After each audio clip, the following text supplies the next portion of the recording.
Good evening, good evening. It's that time once again. I bid you welcome to the Madhouse. My name is Adam Feasy. And, oh my god, we found Mark David Stallard. Well, hello. I was hiding. I was behind the sofa. That's where I usually find things that I get lost. So thank you very much. It's great to be back. And I also welcome these in the Madhouse. Well, very much looking forward to this week's episode. Just to remind you all, we are now fortnightly. And it just gives me a bit more time to sort out great guests, such as Mr. Gordon Morrison from Raging Speedhorn. Hey. Hey, nice to see you. Yeah, what's How going you on, doing, man? guys? And I'm a huge fan, honestly. Like, Thank you. to be honest, it was just, oh my god, I've just found Gordon Morrison's Facebook. Fuck it, I'll add him and ask if he wants to do a Madhouse.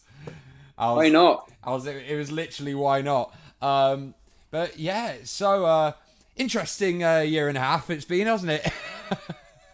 Yeah, just a bit. It's a bit crazy. Yeah. But I think the first lockdown I was all right, but the second one I think I lost the plot a little bit. you're in a metal band, mate. Did you ever have the plot? Uh, well, it was quite nice at first because I've never really been at home much. I've always been on tour, and having a little girl, I was like, it'd be quite nice to be at home and see her. Yeah.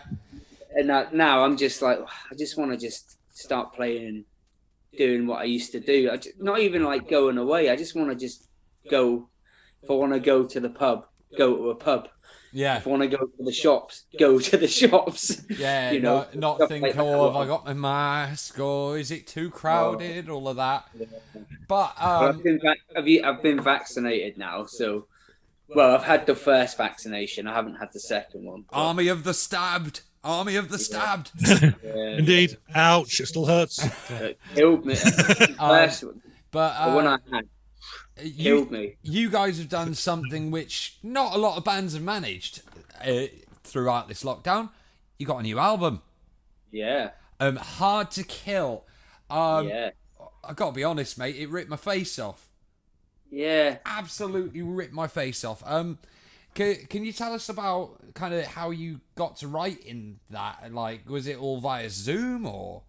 No, well, the record was actually done probably like 6 months before the first lockdown, so it was all written and recorded probably like a year or so before.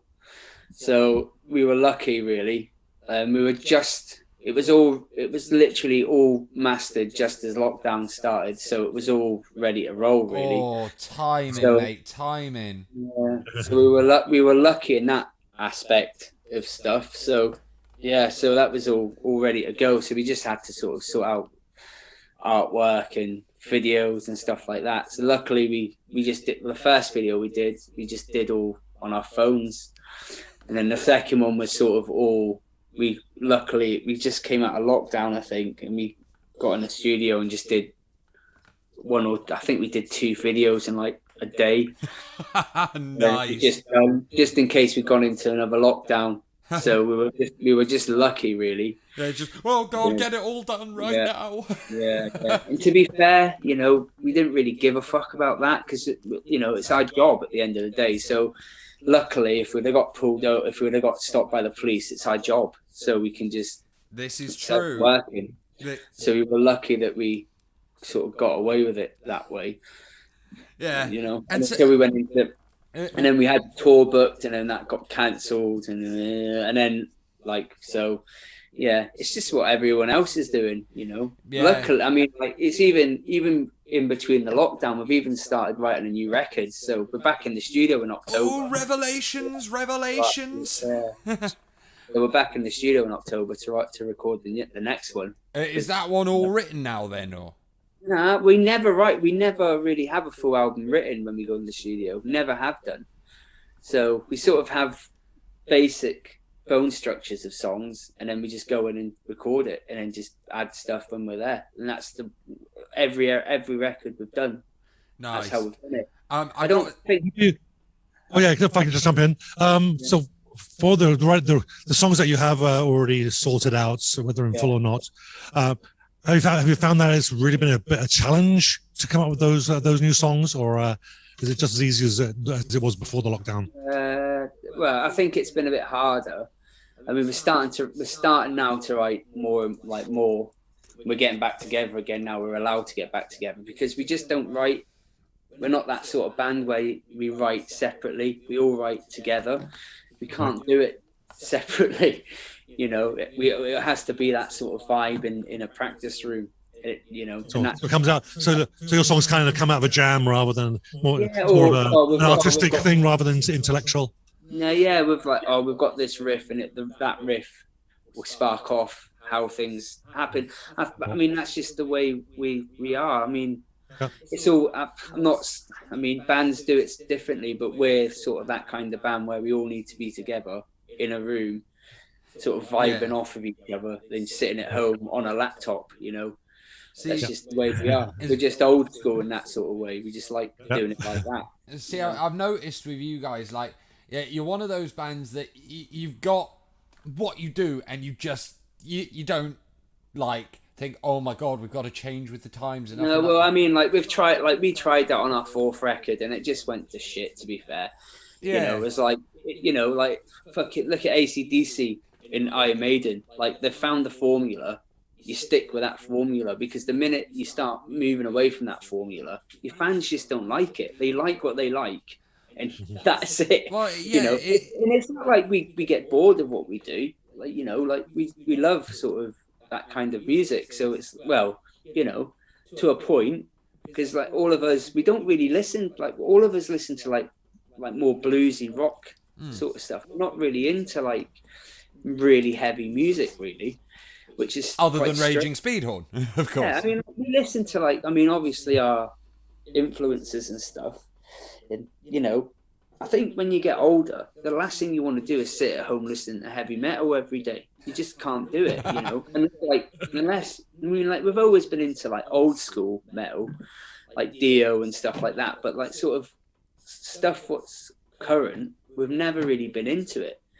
And I think that's probably why we were quite different when we first came out to any other bands. We just wanted to do what we wanted to do, and we didn't really listen to anybody else.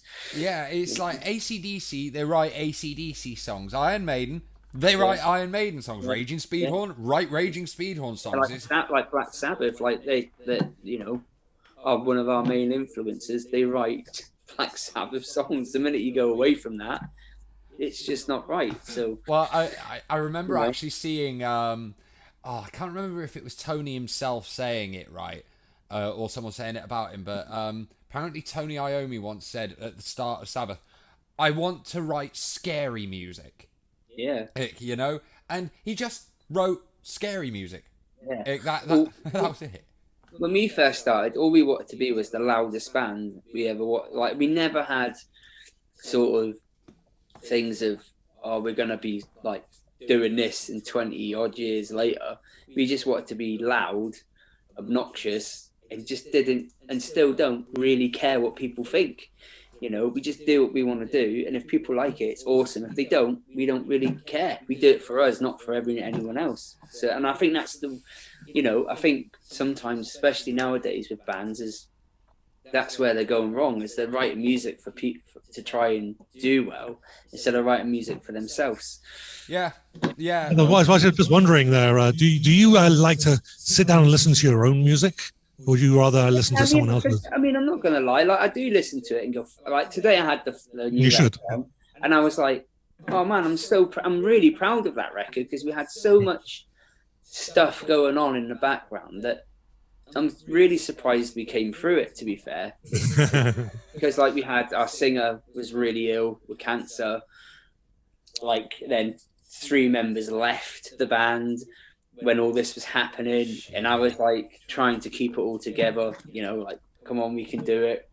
Especially with me and Frank, the singer, he was ill. Like, we've known each other since we were like 1 year old, so it's like, we, it was that thing of, no, we've got to keep it. We're going to keep it together. Is he doing better now? Oh, he's amazing. He's better. He's fine now. He's mad as crazy as usually. Awesome. But like, it's like that thing of like, we've got to keep this like together, because like me and Frank had sort of fell out when he left the band the first time, and we didn't speak for years and stuff, and it was like, nah, I'm gonna keep like, we've finally become friends again, sort of thing. The last thing I want to do is like stop the band. It's the thing for him to help him get better, like with the bands here, all that sort of corny stuff, but like, you know, and we sort of come through it, and somehow like we've just written a really good record, you know. But like, I'm not, you know, we did write the record, but Russ, the engineer and producer, if it went through him, it would never have come out the way it did. That's Russ who? Sorry, Russ Russell. Sorry, Russ Russell. Russ Russell. Russ Russell. Yeah, we like to give the producers a big up on here. We did well. Like he does like At the Gates and Napalm Death. Oh, love Napalm Death. He's done some stuff for, I think he's just some mixing stuff for Machine Head and all. Like he's quite a big sort of producer dude. Love but it. Like again, he's been our friend forever. You know, he comes from around where we all sort of originate from, and you know, he's the man. We'd never record another record with anyone else but him. You know, he's the 7th member of this band. Nice. So, now, I'll tell you the thing I've always found really interesting with you guys, with the 2 vocal thing going on. Yeah. It's like, and I'll be completely honest, you're going to have to name me which one is doing which, but one's kind of still very harsh, but there's almost there's a lot of melody behind it. Yeah. And the other's a lot more of the guttural. Frank's more the melody sort of, the guy, like the melody sort of person. Yeah. John, our old singer, was more the shouty guy. And the guy now we've got, Dan, he's on the new record. Right. He's more the sort of, but then like, you know, it's, you know, like I don't know, with Frank, he's more like his influences are like Full Anselmo from Pantera. And you can sort of tell that by the way, and like, you know, even the songs that especially on the new record, you can tell like we're sort of Pantera fans, you know, Sabbath Pantera, because it's all that riff orientated. I was actually going to mention that I hear a lot of Pantera in that record, to be honest. Yeah. Well, I mean, it's hard not to be, you know, especially at our age when we were younger. That was like saying that, we're not that old, but like when we were younger, it was all that like sort of Korn and stuff, but we sort of were more into sort of like the first Machine Head record, kind of Pantera-y kind of stuff. Like ACDC. But then like we loved like Black Flag and stuff like that as well, so it's like it's a mixture of sort of that punky kind of attitude, that Sabbathy kind of, because and a band called Iron Monkey, who was like a massive influence. My God, someone else actually listens to Iron Monkey. I rarely find anyone. Yeah, that's our main influence, really. That's what made Speedhorn become Speedhorn, really. Nice. So, yeah. Oh, the usual weekly question from Muttley's arrived. That's why Mark's laughing. Okay. He asks this every week, and Muttley hadn't heard of you guys before this. He's already gone on your Bandcamp and had a listen, and you're probably going to find a few quid in your Bandcamp by the end of this episode from him. He does this every week. But sausage sarnie or bacon butty or vegan equivalent? Mine? Yeah. Well, I'm vegetarian, so I like both, to be fair. the vegan version, the veggie versions, I guess. Yeah. I always have a sausage sandwich. So nice. That's a win for the sausage category. We're actually at some point going to be tallying up the answers to all of them across both seasons and seeing which wins. So you're supporting the sausage. I am. I love the sausage. What's funny about this question is that anybody that's not from the UK, you have to explain to them what's differences between a butty and a sarnie. Oh God! Or even what one is actually. Yeah. Well, a butty is a well. I don't call it. I always say a sausage roll. Oh yeah. I never say butty or it's a roll where I come from. It's a roll. And people in Wales, they're like, "What?" And I'm like, "It's not a bat. It's a roll." Nice. Because that's like it's a Scottish. I think it's a Scottish thing more than anything. Nice. No, I think because I remember in my late teens, early 20s, stopping at a hole in the wall on the way to work when I was labouring, and I would love a crispy bacon butty roll. Yeah, yeah. Nice, oozing with grease and everything. Yeah. Oh, yeah. Nice. Yeah. You know what? I can't even remember what meat actually tastes like. Nice. Every now and then, my wife will make us a bacon sandwich. I'm like, that smells nice, but I could never eat it. So It's yummy. We've had another audience question from Andy Manson, who Cool. I believe he is quite a very big fan of you guys. Nice. Where did the name Raging Speedhorn come from? Well, I can't remember what we used to be before we were called Raging Speed. I can't remember the name of what we were called. It was something really shit. And Gareth, our old guitarist, original guitarist, was on. I think he'd gone to like Reading Festival with our manager then. Who became our manager, Dave Bianchi.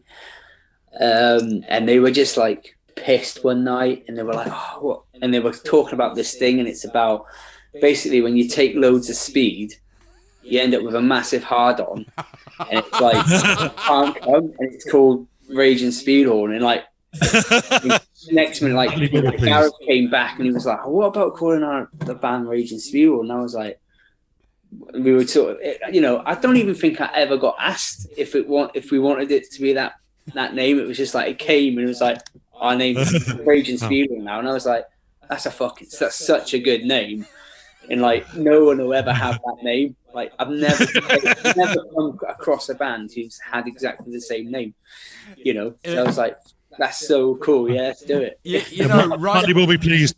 Right. I was saying Muttley will be pleased. He says, he was hoping that it was a sexual innuendo. Yeah. It's really weird. Like when I first started going out with my wife, and then I had met her parents, and they were asking what the band name was, and like telling them it, and then they were like, "What does it mean?" And I was like, I couldn't tell them, because they were like not religious, but like they're very like nice and prim and proper people, and I was like, I can't fucking tell them. I'll let you tell him. Yeah, it's one of those where you kind of want a backup answer. Yeah, isn't it? I mean, to be fair, they're people of the world. I'm sure they put two and two together and figured out what it meant. Nice. Yeah. Jazz Lamport asks, what inspires you the most musically? That's actually my band's bass player, by the way. Okay. I don't know really. I mean, it's just inspires me to play in Speedhorn or I guess we'll go with that. I mean, I don't know. It's just something in me to do this band. It's always been there. And it's just I just love being in Speedhorn. I love being in this band. So that's it inspires me to write. I mean, because we all write riffs and stuff. I think it's just that, really. Just I don't know what else to do in my life, so I have to do this. So that inspires me to keep on going, really, and write songs. It reminds me of Sorry. I'll say for me, it's just hearing a piece of music I like encourages me. I can't really listen. I find it very hard sometimes to listen to a really good song I like. I've got to go pick up my guitar. Yeah. And I just find that other music inspires me to be. Definitely.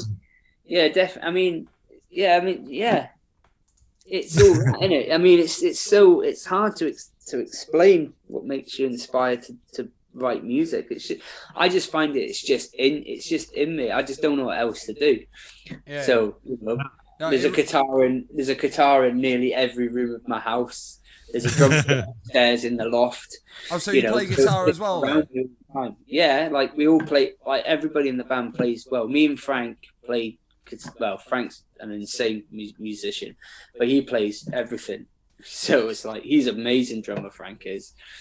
So yeah, like between all of us, we can all play nearly every everyone's instruments quite easily. Nice. Muttley Yeah. asks, who is your drumming role model?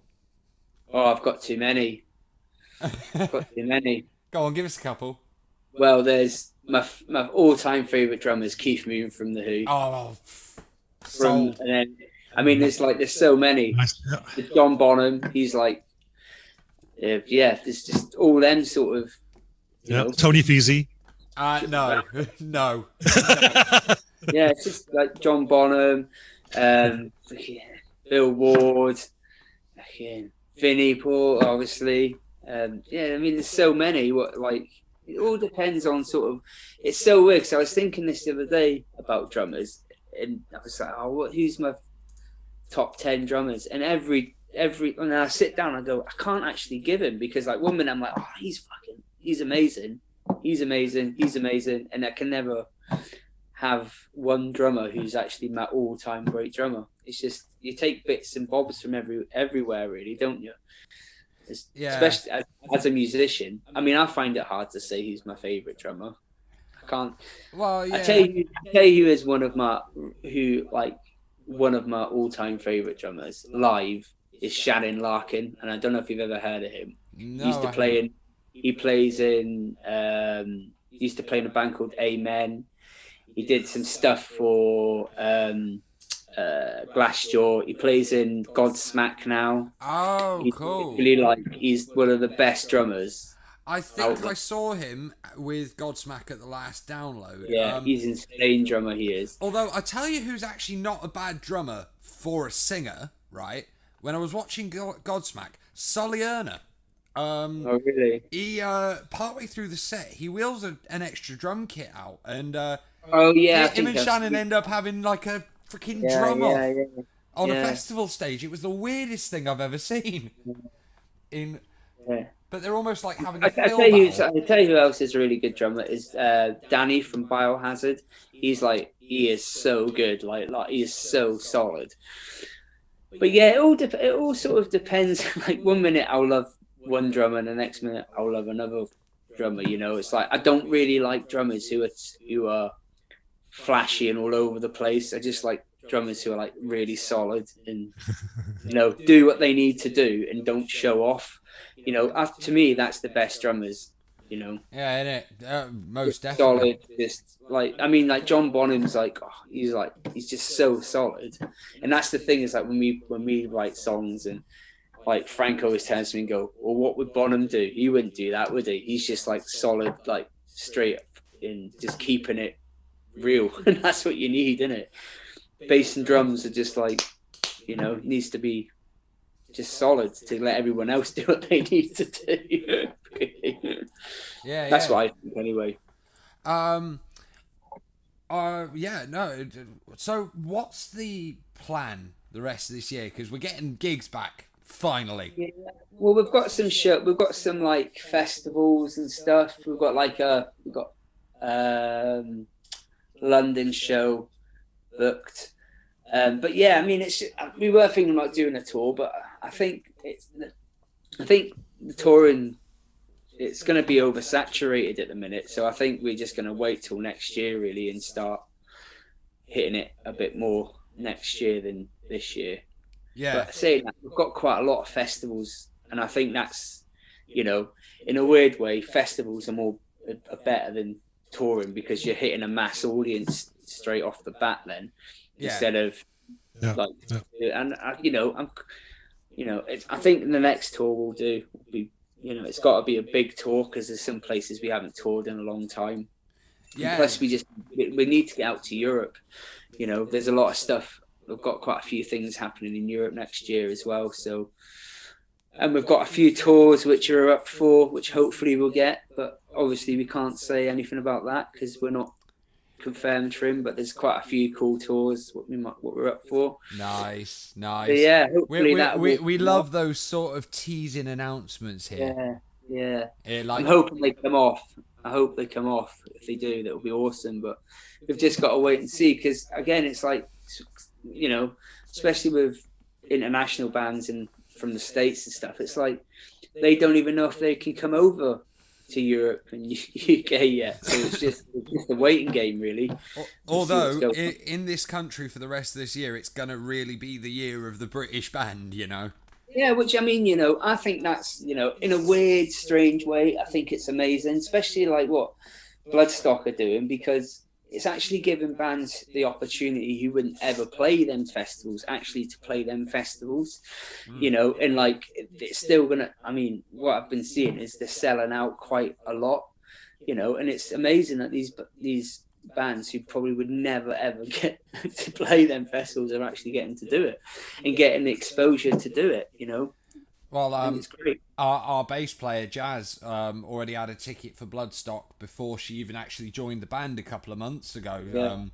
So like we're gigging that weekend, otherwise I'd have come, but she's actually going to be up there watching you guys. Oh, awesome. Nice. And, I'm actually on holiday. I've got to come back from holiday to go and play that festival and then go back on holiday. Nice. Is there any last question from you, Mark, before we wrap up for tonight? No, I think we're good. But Angela R. Campbell, who's the Invisible Ma'am, co-host of the Invisible Song Club, has a question. Do you ever get tired of hardcore as you get older? Well, I wouldn't say we were like a hardcore band, to be fair. We're not really into that kind of music at all. And it's so weird because like people, I think it's probably because of the vocals that people think we're into hardcore, and we're not really, we're really not at all. It's just, we've never been into that music. Yeah, no. At all, really. Fair enough. There's a lot of misconceptions about bands like this. It is. I mean, it's like, because it's sort of shouty sort of music. I mean, there's a few bands what we sort of probably like, but we're not really into that sort of, people throwing themselves around, punching people. We're not really into that. We've never been that kind of band. So, yeah, I can't really say we are tired of it because we're not really that sort of band. Sorry. No worries. But There we go. But the new album Hard to Kill is out now. It's an absolute banger. Total banger. I can't wait to get out and finally get to see you guys, because I always end up with clashes with you guys at festivals. Yeah. But I'm going to try and get along to Birmingham. I'm going to try and get along to Birmingham for your show with the Wild Hearts. Yeah, well, we're sort of in and out on that show because we've got to get up to Leeds that same day because we've got that same night. So we're playing another festival that night. So we're playing with them and then in the van and straight up to Leeds. Well, basically, when you come out of that show, I'm going to be stood outside with a case of beers. I'm going to throw them at you lot and let you get on to Leeds. Give you a big cuddle if that's the case. Straight up, mate, straight up. And as for you lot in the comments, please support Raging Speedhorn's new album, Hard to Kill, Bandcamp, iTunes, Spotify, all of it. And CDs. Link in the description. Thank you. Thanks, guys. Gordon, it's been an honour having you, mate. And thank you. For all of you, we will see you in 2 weeks' time when Jackie Chambers of Girl School and Cyteria returns to talk about the UK tour that Cyteria are doing with, well, me. So they've really gone downhill over the years now, eh? Oh, shut up, Mark. Right, I release you from the Madhouse. Thank you very much.